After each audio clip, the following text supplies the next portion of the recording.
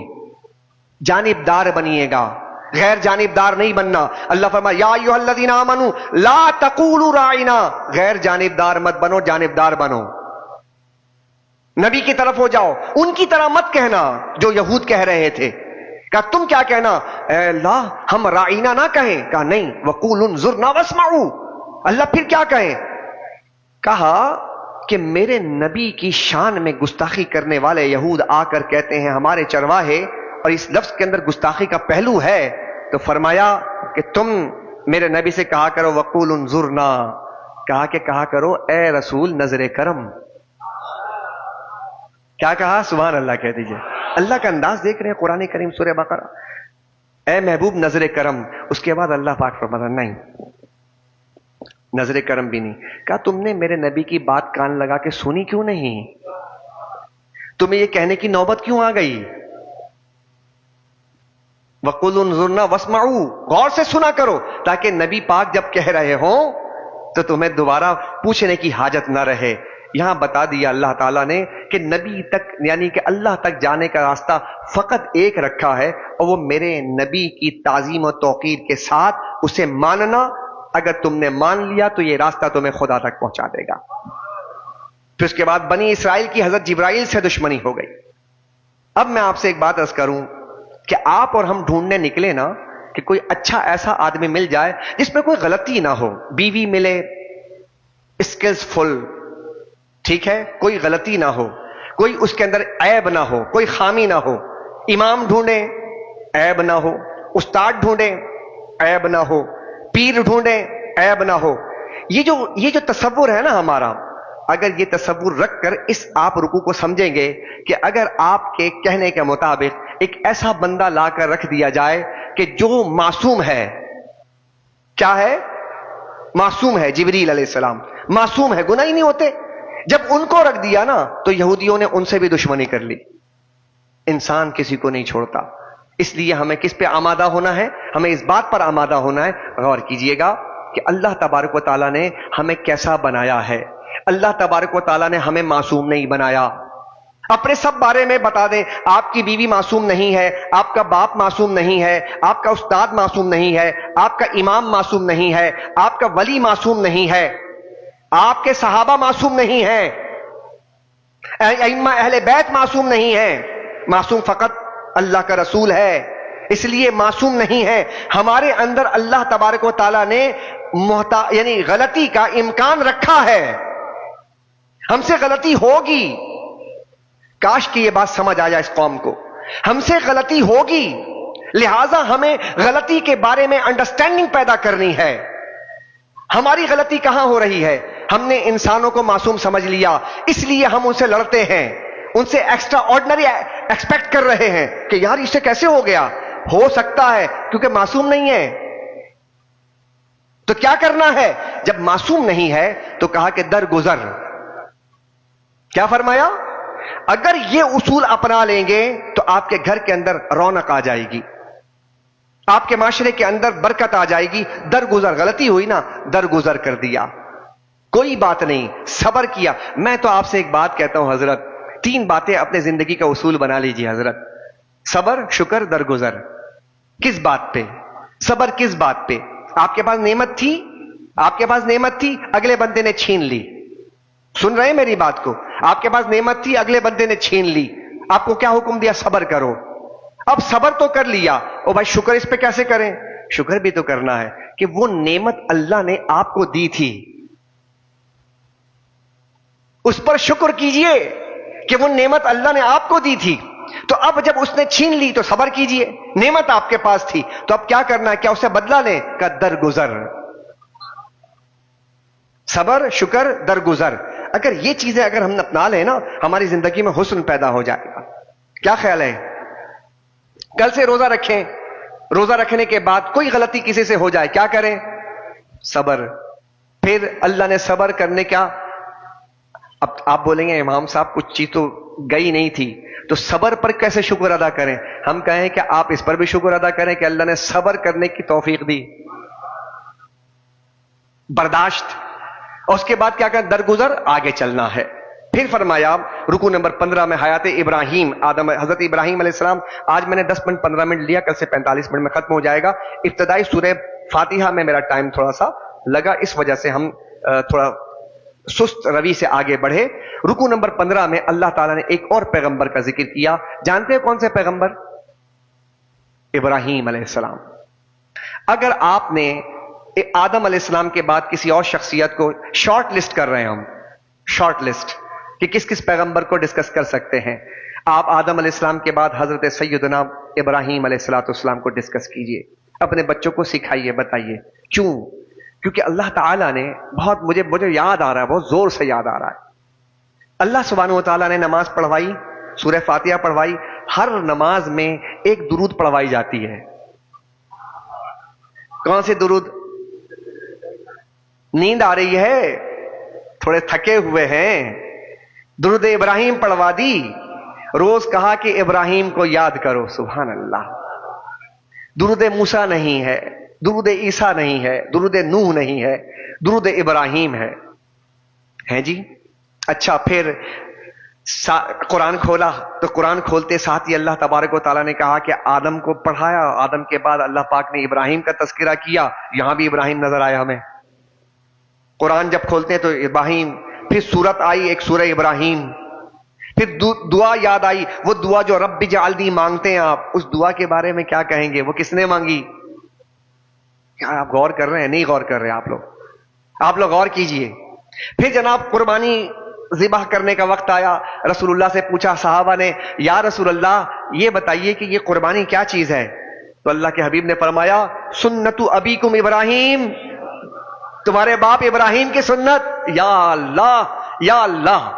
اس کے بعد ہمیں اللہ نے توفیق دی, عمرے پہ کتنے قافلے گئے, حج پر کتنے قافلے جانے کے تیار ہیں. کعبے کا طواف کیا, حجر اسود سے اسٹارٹ کیا, آگے گئے, مطاف میں گھوم رہے ہیں, پھر پہلا طواف مکمل, پھر جناب ایک اور طواف کیا, دوسرا مکمل, پھر ایک اور طواف کیا, تیسرا مکمل. کتنے ہو گئے؟ 7 طواف. اللہ اب کیا کرنا ہے؟ کہا کہ جاؤ. کہاں؟ ذرا کون کون جو گیا ذرا بتائے کہاں جانا ہے 7 طواف کے بعد؟ کعبے میں کیا کون سا مقام ہے؟ کیوں مقام موسیٰ کیوں نہیں؟ مقام عیسیٰ کیوں نہیں؟ مقام نوح، حالانکہ وہ بھی پیغمبر ہیں، ان کی نفی نہیں ہو رہی، لیکن اللہ تبارک و تعالیٰ جس کو بار بار یاد دلواتا ہے، کعبے میں انہیں یاد دلواتا ہے، نمازوں میں انہیں یاد دلواتا ہے، قرآن میں انہیں یاد دلواتا ہے، تو ہم اپنے بچوں کو ان کی یاد دلوائیں۔ ہم غور کریں کہ اے اللہ تو نے یہ بات بار بار کیوں یاد دلائی؟ سوال ہے نا، کیوں یاد دلائی؟ کہا کہ ابراہیم ہمارا بہت اچھا بندہ ہے، ابراہیم نے بہت قربانی دی ہے، اگر تمہیں بندہ بننا ہے تو ابراہیم جیسے بنو۔ میں نے کہا نا بہت پیسے والے ہوں گے، غریب، کردار نہ ہوگا، تو اللہ کردار کس سے لے؟ کہا ابراہیم سے لو نا، کردار دیکھنا ہے تو ابراہیم سے لو کہ بندے کیسے ہوتے ہیں، بندگی کیسے کی جاتی ہے۔ اللہ اکبر، کوئی پرواہ نہیں ہے، اٹھایا جناب ہتھو یہ کیا کہتے ہیں کلہاڑا، اب بڑے بت کو مار دیا، بت شکن ہے، بت فروش نہیں ہے، ابراہیم ہے ہمارا بندہ، آگ میں ڈالا جا رہا ہے، خلیل ہے ہمارا۔ کہا کہ حضرت جبرائیل نے آپ کوئی پیغام دیجئے، کہا کہ نہیں، جس نے یہاں پہ اس آزمائش میں ڈالا وہ حال جانتا ہے۔ لیول چیک کر رہے ہیں آپ کس لیول پر ہیں، کسی سے کچھ کہنا نہیں ہے۔ ہمیں چھوٹی سی کوئی پریشانی ہو جائے تو اتنے بڑی زبان کھول کھول کر کہتے ہیں یار ایسا ہو گیا ایسا ہو گیا۔ ابراہیم کے سامنے آگ الاؤ جلا دیا گیا، لیکن خاموش ہے کہ جس رب نے مجھے اس آزمائش میں مبتلا کیا میں صبر کروں گا اور وہی مجھے اس سے نکالے گا۔ اللہ نے کیا فرمایا؟ اس صبر، اس شکر کا نتیجہ آگ میں ڈال دیا گیا، کہیں گھبراہٹ نہیں، کہیں پریشانی نہیں، کہیں شکوہ نہیں، تو اللہ نے کیا فرمایا؟ قلنا یا نار کونی بردم وسلاما علی ابراہیم، ہم نے کہا اے ابراہیم کے لیے آگ ٹھنڈی اور گلے گلزار ہو جا۔ ابراہیم علیہ السلام اس میں گھوم رہے ہیں، آگ میں کوئی گھومتا بھی ہے لیکن بندہ ابراہیم جیسا ہو۔ اور پھر جس کو کہتے ہیں اقبال، کیا کہتے ہیں؟ اب اقبال اس کو دیکھ رہا ہے ابراہیم کو، اور اقبال پھر اپنے قوم کے نونہالوں کو توجہ دے کر کہتا ہے، اقبال کہتا ہے کہ میرے نوجوانوں ابراہیم کو میری نگاہ سے دیکھو، ابراہیم کو میری نگاہ سے دیکھو۔ کہا کہ اے اقبال آپ کی نگاہ سے دیکھیں کیا نظر آ؟ کہا کہ آج بھی ہو ابراہیم سا ایماں پیدا۔ کیا کہا اقبال نے؟ آج بھی ہو، 4000 سال پہلے کی بات ہے، باپ ایسا ہوتا ہے، باپ کا سبق کا باپ ایسا ہوتا ہے، باپ ایسا جس کو باپ بنایا، کہا کہ اس باپ کے نقش قدم پر چلو، تو کہا کہ دیکھو 4000 سال گزر گئے اور 4000 سال کے بعد بھی آج بھی ہو ابراہیم کا ایمان پیدا۔ کتنے نشیب و فراز ماہ و سال آئے، اس کے باوجود ابراہیم کا جو ایمان ہے نا وہ آج بھی لائق تقلید ہے، قابل قبول ہے۔ آج بھی ہو ابراہیم کا ایمان پیدا تو کیا ہوگا؟ تو اقبال نے بات ختم کر دی، کیا کہا؟ آج بھی ہو ابراہیم کا ایمان پیدا، آج بھی ہو، کر سکتی ہے آگ، کر سکتی ہے انداز گلستان پیدا۔ آگ بھی گلستان بن سکتی ہے، آگ میں گلستان بنانے کے لیے تمہیں ابراہیم کا ایمان پیدا کرنا پڑے گا۔ تو اللہ تعالیٰ نے ابراہیم علیہ السلام کو اس مقام پر رکھا، کہا کہ تمہیں اپنے بچوں کو ابراہیم سکھانا ہے، بتانا ہے۔ بچہ اولاد نہیں دی مانگتا ہے، اولاد نہیں دی، اولاد دی تو کہا جاؤ جا کر اس کو چھوڑ کے آ جاؤ، اولاد بڑی ہوئی کہا ذبح کر دو، کر سکتے ہو تم؟ نہیں کر سکتے، تو کہا کہ ابراہیم اتنی آزمائشوں سے گزر رہا ہے، قربانی در قربانی در قربانی، ابراہیم ایسے ابراہیم نہیں بنتا، ابراہیم قربانی کا نام ہے۔ تو پھر اللہ پاک فرماتا ہے ایسے لوگوں کو اتنا عظیم منصب دیا جاتا ہے جب ان کو تمام مراحل سے گزارا جاتا ہے، کندن بنایا جاتا ہے، ان کے اوپر سختیاں لائی جاتی ہیں، اور وہ جب صبر کرتے ہیں، شکر کرتے ہیں، تسلیم و رضا کے پیکر بنتے ہیں، تو اللہ فرماتا ہے کہ آج قال انی جاعلک للناس اماما، ابراہیم تمہیں ہم دنیا کی امامت عطا کر رہے ہیں۔ یہ ہے ابراہیم۔ تو اپنے بچوں کو ابراہیم علیہ السلام ضرور پڑھائیے۔ رکو نمبر 16 ابراہیم ملت ابراہیمی کی وضاحت کی گئی۔ رکو نمبر 17 میں تحویل قبلہ ہوا، اور تحویل قبلہ تحویل امت کا بیان ہے کہ اللہ پاک نے امامت امت مسلمہ کے حوالے کر دی۔ ہمارے ہاتھ میں امامت ہے، حالات آپ کے سامنے ہیں، کہ ہم جن حالات سے گزر رہے ہیں اس کی وجہ ہے کہ ہم قوم بنی اسرائیل کی روش پر چل رہے ہیں۔ رکوع نمبر 18 سوال جماعت تیار کرنے کا نبوی طریق بیان کیا۔ رکوع نمبر 19 راہ حق میں قربانیاں دینی پڑیں گی۔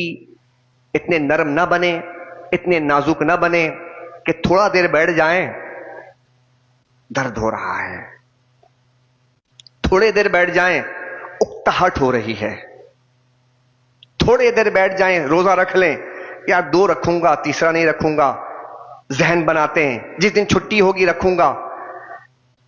تھوڑے سے جناب امام صاحب تراویح لمبی کر دیں تو باہر جا کے بولیں آج تھوڑا ٹائم زیادہ لے لیا ہے۔ صحابہ اسی رمضان میں بدر کے میدان میں کھڑے تھے، انہوں نے تو نہیں کہا، اور اللہ نے کہا ایسا ہی ایمان لاؤ جیسے صحابہ لائے۔ تو تھوڑا نازک نہ بنیے، اتنے نرم نہ بنیے کہ کوئی بھی موڑ دے، نہیں سمجھ رہے آپ؟ نازک نہ بنے بلکہ گلاب کے پھول ہیں آپ، کیا ہیں؟ تو تھوڑا نیچے میں کانٹے واٹے بھی رکھ لیں۔ یہ جو عبادت کا ذوق اللہ نے رکھا ہے نا، یہ کانٹوں کی طرح ان لوگوں کے لیے ہے، کفار کے لیے۔ جب آپ عبادت کرتے ہیں تو کوئی بھی اس گلاب کی طرف ہاتھ بڑھائے گا نا انجانے میں تو یہ زخمی کر دیں گے ان کو۔ تو عبادت آپ کا حرز جاں بنے۔ صبح کے وقت، دوپہر کے وقت صحابہ کرام جہاد پہ ہوتے، رات ہوتی تو مصلے پر ہوتے، کیا زندگیاں گزاری انہوں نے۔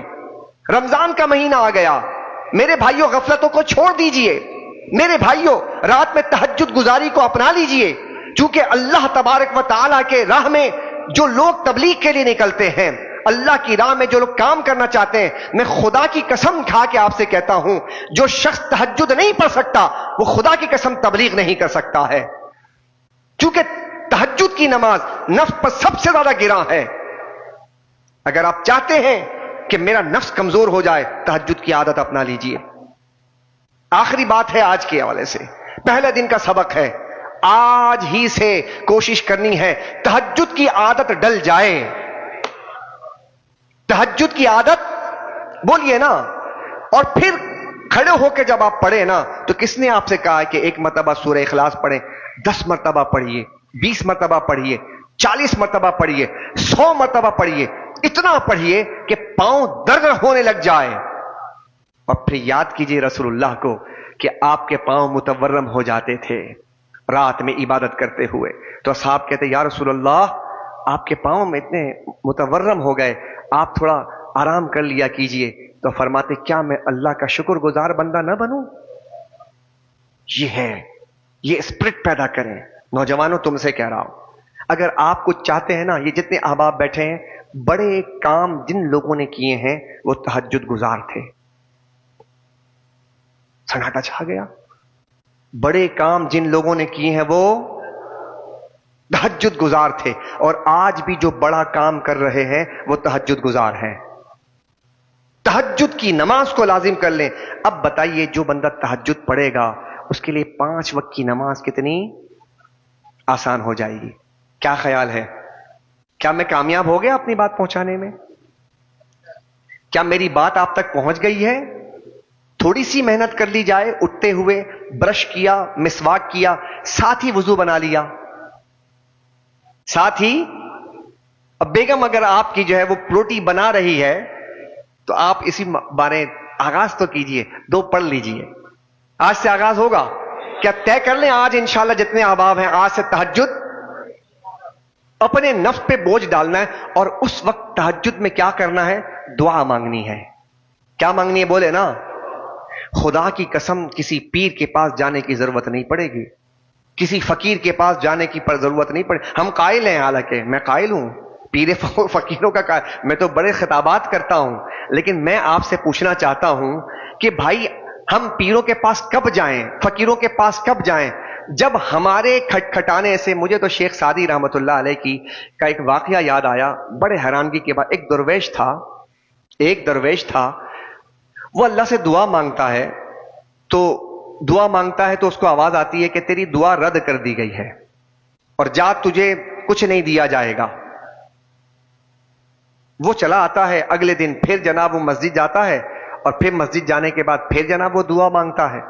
پھر آواز آتی ہے کہ جا تیری دعا رد کر دی گئی، تیری عبادت رد کر دی گئی، تیرے لیے دروازہ بند کر دیا گیا ہے. وہ پھر چلا جاتا ہے، تیسرے دن پھر آ جاتا ہے، پھر مانگتا ہے، پھر آواز آتی ہے. اس کا ایک شاگرد ہوتا ہے اس درویش کا، مولانا روم فرماتے ہیں کہ وہ اس کے احوال سے وہ واقف ہو جاتا ہے کہ روزانہ اسے اللہ کے دربار سے بھگایا جا رہا ہے اور کہا جاتا ہے تیری دعا قبول نہیں ہوگی، کسی اور جگہ جا، اب بند ہے تیرے لیے دروازہ. لیکن یہ پھر آتا ہے، یہ پھر آتا ہے، یہ پھر آتا ہے. ضبط نہ رہا، اس نے جا کر اس درویش سے پوچھا، استاد تھا نا اس کا، تو اس سے پوچھا جا کر، کہا کہ حضرت آپ بار بار اس دروازے پہ آتے ہیں اور آپ کے لیے یہ میں نے دیکھا کہ دروازہ بند ہے، اللہ نے منع کر دیا کہ تیرے لیے دروازے بند ہیں، تو مت آیا کر، تو آپ پھر اگلے دن کیوں آ جاتے ہیں؟ پھر اگلے دن کیوں آ جاتے ہیں؟ جواب سنیے گا اس درویش کا. اس درویش نے کہا کہ دیکھ بیٹا، بات یہ ہے کہ اس دروازے سے مجھے بھگایا تو جا رہا ہے، لیکن یہ تو بتا اس کے علاوہ کوئی اور دروازہ بھی ہے؟ بولا میں اور کون سے دروازے پہ جاؤں، کوئی اور دروازہ بھی ہے؟ کہا کہ نہیں، اور تو کوئی دروازہ نہیں. کہا کہ جب میں دستک دوں گا نا، وہ مہربان ہے، کبھی تو کھولے گا. تو بس کیا کرنا ہے. آپ میں سے بہت سے مجھے پتہ پریشان بیٹھے ہیں، آپ نے بہت ہیلے بہانے کر لیے، ادھر بھی گئے، یہ بھی کر لیا، یہ بھی تعویذ، وہ بھی گنڈا، فلانا، سب کچھ کر لیا. کبھی ادھر بھی آئیے، آج میں آپ کو نسخہ دے رہا ہوں. آپ نے مصلی بچھانا ہے اور مصلی بچھانے کے بعد آپ نے دعا کرنی ہے اپنے لیے جو مسئلہ ہے. پھر بھی دعا قبول نہ ہونا تو 2 آنسو کے بوند آپ اپنی آنکھوں میں لے آئیے، یہ آپ کا کام جلدی کروا دے گا. کیا خیال ہے؟ پریشان بیٹھے ہیں نا، ہر آدمی پریشان ہے نا. کچھ بھی پریشانی نہیں ہے نا تو آخرت کی مانگ لو یار، بڑا مشکل لمحہ ہے. قبر کی مانگ لو یار، بڑا مشکل ہے. وہاں پر بہت سارا عذاب ہے، وہاں پر فرشتوں کا جواب ہے، اس کو مانگ لو کہ اللہ آسانی.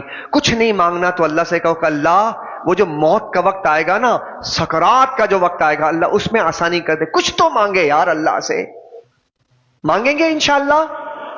جہنم سے آزادی مانگیں، قبر کی تنگی سے آزادی مانگیں. اللہ تبارک و تعالیٰ آج یہ دنیا جو ہے گھٹ گھٹ کر جینے پر مجبور کر رہی ہے، اللہ اس سے آزاد کر دے، کوئی آسانی کر دے.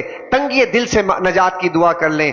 بیوی ستاتی ہے اس کے لیے، اولاد ستاتی ہے اس کے لیے، آپ کا باس ستاتا ہے اس کے لیے، رزق میں تنگی ہے اس کے لیے. کتنی دعائیں ہیں. کوئی آدمی ایسا نہیں جو کہتا ہے مجھے کوئی حاجت نہیں ہے. تراویح کے بعد رات میں انشاءاللہ تہجد کی نماز میں 2 رکعت، 4 رکعت، 6 رکعت، 8 رکعت، 10 رکعت، 12 رکعت، جتنی توفیق اللہ دے گا انشاءاللہ. اور یہاں سے جانے کے بعد مٹر گشت نہیں کرنا، یہاں سے جانے کے بعد فضول نہیں جاگنا. سو جائیے جا کر اور 4 بجے 5 بجے کا الارم لگائیے، اٹھ جائیے. اس کے بعد آپ نماز بھی پڑھیے، قرآن بھی پڑھیے. انشاءاللہ رمضان کا پہلے دن کا درس آپ کے سامنے ہم نے رکھا. امید ہے کہ اللہ تبارک و تعالیٰ سے کہ اللہ ہمیں توفیق دے گا کہ جہاں پہ یہ توفیق دی، اے اللہ ہمیں تہجد کی نماز کی توفیق عطا فرما. وآخر دعوانا ان الحمدللہ رب العالمین. ربنا تقبل منا انك انت السميع العليم وتب علينا انك انت التواب الرحيم وافوض امري الى الله ان الله بصير بالعباد وصلى الله تعالى على خير خلقه محمد وعلى اله واصحابه اجمعين.